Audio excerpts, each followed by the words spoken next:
Bueno, Alberto, ya tenemos por ahí, ya estoy viendo a nuestro querido Cau Sirenio, Alberto, para esta siguiente nota periodística. Cau Sirenio Pioquinto, periodista, reportero en pie de página, que publicas, Cau, bienvenido a Momentum, la crónica de lo que sucedió el día de ayer con las marchas, a propósito de este aniversario, uno más, de la masacre de estudiantes en Tlatelolco en 1968, que se mezcló justamente, Cau, con la que se vive en estos días en México en el debate político y social sobre el papel del ejército en crímenes de Estado. Cuéntanos, ¿de qué se trata? ¿Cómo estuvo la marcha, mi querido Cau? Buenos días. Hola, buenos días allá, ¿cómo están? Pues platicarles de que ayer hubo dos eventos que anduvimos como locos de un lado a otro, porque primero fue en el sur, ahí en Tlaxcuaque, se inauguró la plaza conmemorativa o la plaza de la memoria de Tlaxcuaque, donde estuvieron sobrevivientes de la mazmorra del sótano de Tlaxcuaque, donde fueron torturados. Y luego más tarde, pues al salir corriendo hacia Tlatelolco para estar en la marcha.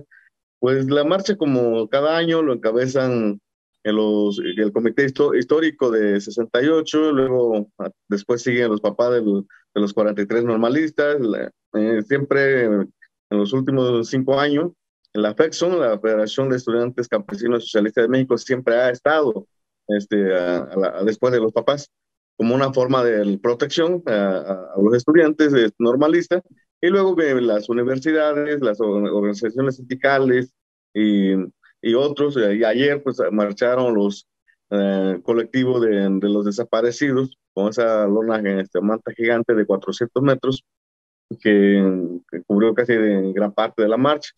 Bueno, de lo que sucedió en la marcha no hubo gran cosa que lamentar, porque estaba amurallado completamente desde Garibaldi hasta el Zócalo.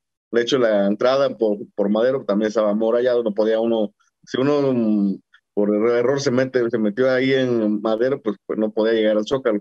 Hay que dar la vuelta porque cerraron todo y la policía que estaba en todas las bocacalles. Entonces, como no hubo mucho descontrol, ya en el Zócalo, pues a los jóvenes, un grupo de jóvenes vestidos de negro fueron los que rayonaron, arrojaron cuetones hacia el Palacio Nacional, pero fue todo lo que sucedió porque estaba también el otro grupo marabunta que estaba mirando de que no pasara otras cosas que preocuparse. Y eso fue lo que pasó en la marcha. Ya, ahí encuentras y leyendo un poco tu texto, mi querido Cau Sirenio, el discurso de la jefa de gobierno, Claudia Sheinbaum, que también pues ha sido una luchadora incansable y ha estado pues precisamente en estas marchas que luego pues uno va leyendo las crónicas también y viendo videos, Cau, y uno se habla de que cada vez hay menos gente en estas marchas del 2 de octubre. Y dos, ¿cuál es la valoración que tenía ahí, por ejemplo, los marchantes con respecto de el papel de la jefa de gobierno, Claudia Sheinbaum? Pues ella estuvo en Tlaxcuaque en la mañana, en la inauguración o la develación de la placa de la Plaza de la Memoria. Y ahí ella habló sobre el acceso a la justicia, sobre la necesidad de crear una comisión que investigue, una comisión o mecanismo de investigación para conocer todo lo que sucedió en Tlaxcuaque. Y de hecho la Procuraduría, la fiscal de la ciudad, Ernestina Godoy, hizo una invitación de que si hay personas que fueron víctimas de violaciones de los derechos humanos desde los 70 hasta ahora, que presenten sus quejas y van a ser como testigo protegido con el fin de dar con esos hechos y que no haya olvido. Entonces, pues, fueron dos actos. El primer acto, pues de ahí de Tlaxcuaque estuvieron en su mayoría sobrevivientes de la guerrilla, de los que también sobrevivieron ahí de la mazmorra de Tlaxcuaque.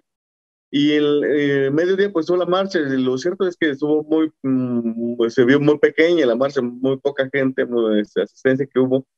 Ya lo platicábamos con Severiano Sánchez desde el día viernes, cuando estaban platicando para pre-reporteo de esta crónica. Ya platicamos con él de que él decía, no, es muy probable de que no haya mucha gente porque, uno, porque la convocatoria fue a mediodía, otro, porque es domingo, entonces eso tiene que ver de que no haya mucha asistencia. Y ayer pues se vio, la marcha de los estudiantes fue muy pequeña, se vio, eran más los de la PEXO que los universitarios que estuvieron en la marcha. Y de ahí, pues, también lo que se cubrió gran parte de esa marcha fue la manta de 400 metros que lo portaban familiares de los desaparecidos. Entonces sí hubo poca asistencia, hubo dos eventos también que hay que recordar, en los que estuvieron allá en Tlaxcala que no alcanzaron a llegar al Zócalo. Don Cabo, de nuevo el micrófono en silencio. Sí, la marcha sí tuvo poca convocatoria. De hecho, los medios de comunicación destacaron y en redes se destacó más el incidente con la politóloga Denise Dresser que el espíritu central de esta manifestación. Parece ser que esa frase de 2 de octubre no se olvida. Híjole, como que estuvo un poco contrastó pues con la realidad de esta marcha del día de ayer. Además, también es importante destacar esta parte del homenaje, lo que se tomó, la decisión del gobierno de Ciudad de México en Tlaxcuaque, porque ciertamente esas instalaciones policíacas también cuentan una buena parte de la historia de este estado criminal que ha dominado a México. Los testimonios de Cristina Solís, por ejemplo, la esposa de Genaro Vázquez, de Severiano Sánchez, que fue un activista también de estudiantil, que estuvo una semana detenido, y lo que se sabe después que ha ocurrido ahí en Tlaxcuaque, en esas instalaciones que durante la época de López Portillo, por ejemplo, pues fueron asiento de las andanzas y las torturas de ese policía de negra historia, Arturo Durazo Moreno, el negro, y Sagún Vaca, que pues ahí también hicieron de las suyas en esas mazmorras. Cuéntanos un poco de este contraste de esta instalación de Tlaxcuaque, el Zócalo, todo lo demás. ¿Cuál es como tu evaluación personal, Cau? Parte de la historia se vivió allí en el centro de Ciudad de México, todo en una sola jornada, Cau. Pues que ahí en Tlaxcuaque pues estuvieron familiares, o sea que una de las víctimas que habló ahí fue Consuelo Solís, la oradora, que habló a nombre de las víctimas, y ella recordó que ahí estuvo detenida, fue torturada en ese centro. Semana antes, ella fue detenida en junio, pero también estuvo detenido ahí su hijo Genaro, en que también estuvo, casi todos sus hijos, pues su hijo biológico Genaro y sus hijos adoptivos, porque hay que contarlo. Consuelo Solís tuvo 5 hijos biológicos y 14 hijos adoptivos. Todos los hijos adoptivos son hijos de milicianos de la SNR, y gran parte de ellos estuvieron ahí, por ejemplo, Austra Berta, su hermano Luis, otros que están ahí en la crónica, en el texto. Bueno, yo tengo otro texto donde he entrevistado a ella y hablamos de los hijos adoptivos que estuvieron ahí en Tlaxcuaque, detenido. Por hecho, al hijo de Genaro no lo, no lo desaparecen porque nunca supieron que era hijo de Genaro Vázquez. Porque él, cuando le preguntaron, pues si tú qué hijo ¿cómo te llamas? Y dio otro nombre, otro apellido, y nunca supieron que era hijo de Genaro Vázquez, que estaba ahí, si no era por su hermana adoptiva, que andaba con él, por eso fue que lo detuvieron. Pero así como estuvo la gente de la guerrilla del Partido de los Pobres, de Lucio Cabaña, estuvieron lo de ACNR, de Genaro Vázquez, otros universitarios, sindicalistas que fueron torturados en Tlaxcuaque, y que cuentan su historia de cómo fueron torturados, cómo fueron enjuiciados, y algunos pues que no lograban sobrevivir en la tortura, pues morían y los sacaban y los tiraban en las afueras de la ciudad.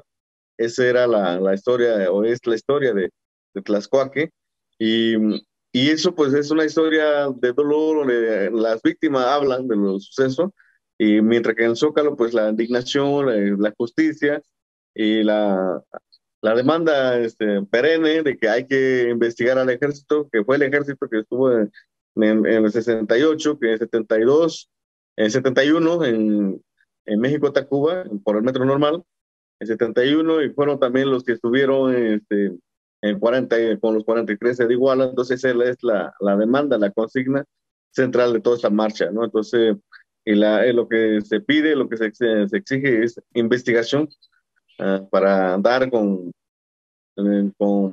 los culpables, castigo a los culpables de que participaron en la guerra sucia. En la guerra sucia en Tlaxcuaque, hay que no hay que olvidar cuando era la Dirección Federal de Seguridad, y luego fue cambiando de nombre, y está ahí con Nazararo, por ejemplo, Consuelo Solís fue torturada por Nazararo, y otras personas de la ACNR y del MAR, del Movimiento Armada, de Acción Armada del MAR, que también estuvieron ahí detenidos.